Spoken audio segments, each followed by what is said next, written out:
the Chief People Officer at Synopsys, and Synopsys is a $6 billion almost 20,000 person employee public company. And it's known for our leading edge chip design tools. So we have the broadest portfolio of silicon IP tools out in the industry. We also have a very large portfolio of AI tools, which really help engineers design chips more efficiently. And I started my career in talent acquisition, and then I moved back and forth for a long time between talent acquisition, talent, and HR leadership roles. And then ultimately, I am on my fourth Chief People Officer role, having been a Chief People Officer at RSA, at Metadata, at PTC, and now at Synopsys.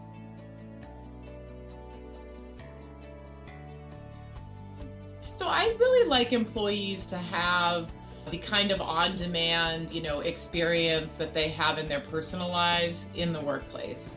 And so, as you know, many of us, hopefully most of us, have mobile devices, and when you want to do something, you can do it pretty seamlessly through an app. You can download things, you can quickly search things, you can get answers to things now using ChatGPT and generative AI.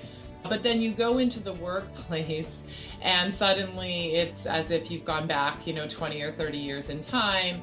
The tools don't talk to each other. It's not a digitized experience. So for me, I think that's something that I have a vision for, is really being able to have people move between, kind of work and their personal lives in a much more seamless way, and really try to mitigate some of the noise and friction that exists when things aren't either automated or they're not easy to find if you're in global roles. So for me, that's a big part of, I think, the future of work, is how can we start to knock that down. I also, obviously, AI is a huge disruptor for the future of work, mostly positive, but it's got some implications as well, obviously, from a privacy perspective. A lot of challenges there around sort of what you can do within the workplace and outside the workplace. But I think AI is really going to also pivot our ability to actually work much more effectively. It will also change the work pretty significantly. And I think we will finally get to a place where we're much more focused on skills and maybe pay differentiation around skills versus, jobs and every possible capability that you need in a job. And so I really think that's going to be sort of a way of changing how we work, that it's going to be much more around the types of skills that you have, with a lot of human creativity, I think, and empathy and things being much more important. So I think those are kind of the areas where I envision that kind of future of the workplace changing. And then obviously with COVID, there's a lot more sort of differentiation on how we work, where you work, ways of working. And I think that lots of companies are evolving their point of view around that. Some are going a little bit more retro and more office bound, and others are thinking through sort of how to really maximize the talent pools that exist, and maybe minimize some of their expense and margin with less facilities and more thoughtful collaboration.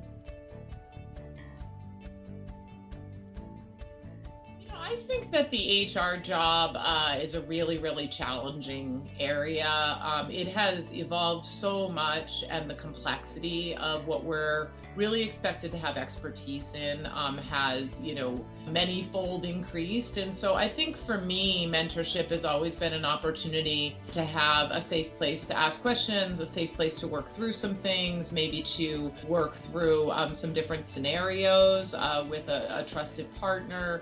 And I think, for me personally, I've spent a lot of time in my career as I've moved into more of the leadership role of mentoring that next generation. And so I think when you're coming into wanting to be a next gen CHRO, or you're a new CHRO, there's a lot of things that come at you, many of which you've never had any preparation for, and you can't necessarily go to school for it all either. And so it's very helpful to talk to others and to really get their opinion in a safe way and be able to be vulnerable, like, I don't understand this, or how could I position this a little differently, or even retro, kind of looking back on something and saying, how could I have done this differently?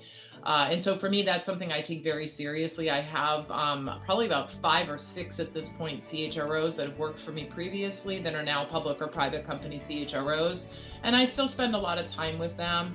I also have a number of board members and people that I've worked with who ask me if I will mentor or help with something, a problem that a specific leader has, or, a new chief people officer who just needs a better partner to really work with in a safe and confidential way. And so I think it's really, mentorship is incredibly important. The chief HR officer role is a really lonely role at times. A lot of things are confidential. You're not necessarily able to maybe be as vulnerable as maybe other leaders could be, because you're expected to really be the one with the answers and really navigating through a number of different strategies of the company. And so I think mentorship is something that is a really nice opportunity, not only to network, but to learn from others, and to learn from others in a safe way.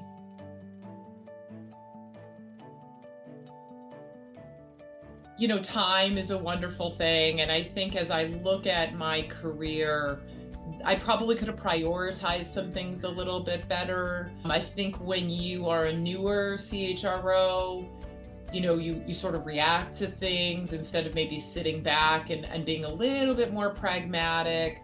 So I think I would, kind of tell myself to take some perspective, for my earlier CHRO self. I think, had I thought maybe earlier in my career in the mindset of an operator or a different type of executive on the team and how they might be envisioning or approaching things, or thinking in more of the mindset of a shareholder investor, which I really do now, I probably would have made some maybe different decisions or prioritized some things a little bit differently in the way that I approached some of the earlier CHRO roles. I went through a crisis situation at RSA very early. It was one of the first public kind of cybersecurity breaches. And while I'm proud of how we navigated that, I think knowing what I know now around crisis management, I might have handled that a little bit differently and maybe had more authority in that time versus, maybe some of the ways that I navigated that. So I think it's a little bit more of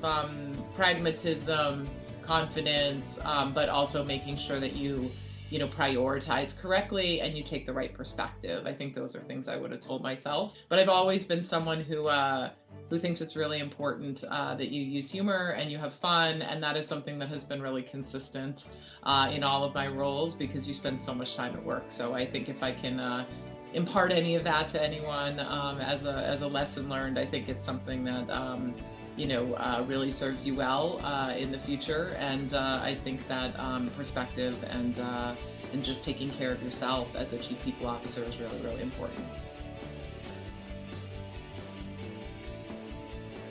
I think a lot of it is understanding who the demographics are. Interestingly, when I joined Synopsys, they did not have a people intelligence function, so that's one of the first things I did. And one of the biggest aha moments for our leaders is when I showcased a lot of the data and showed that them in the last 4 to 5 years, we've almost doubled the size of the employee base, and we've massively shifted the demographic of the employee base so that, our average age now is about 38. And we have a number of long tenured engineers in our company. We're a 40-year-old company, almost 40 years old. But we also have a lot of early in career. And interestingly, 80% of our employees are outside the US, and a significant percentage of our leadership is inside the US. And so that creates some very interesting dynamics. So we've spent a lot of time on workforce planning. So the way that I look at it is really around sort of different personas. And what's really important to someone that's earlier in career is very different for someone that is maybe later in career. And so how do we think about that in terms of the experience, in terms of benefits, in terms of how we communicate? My CEO is doing selfie videos. He's a 25-year veteran of 26 years of Synopsys, and he's a new CEO to us. He's been with the company a long time, but he has daughters. So it's just been kind of fun to say, okay, well, how can we not communicate everything through email? How do we get to these sort of different demographics in ways that they can consume the information quickly, and how do we simplify things so that everyone can understand what we're trying to get people focused on? And so I think that's really important, is to take kind of a persona lens, regardless of whether you're in a 20,000 person company or a 1,000 person company. It's really important.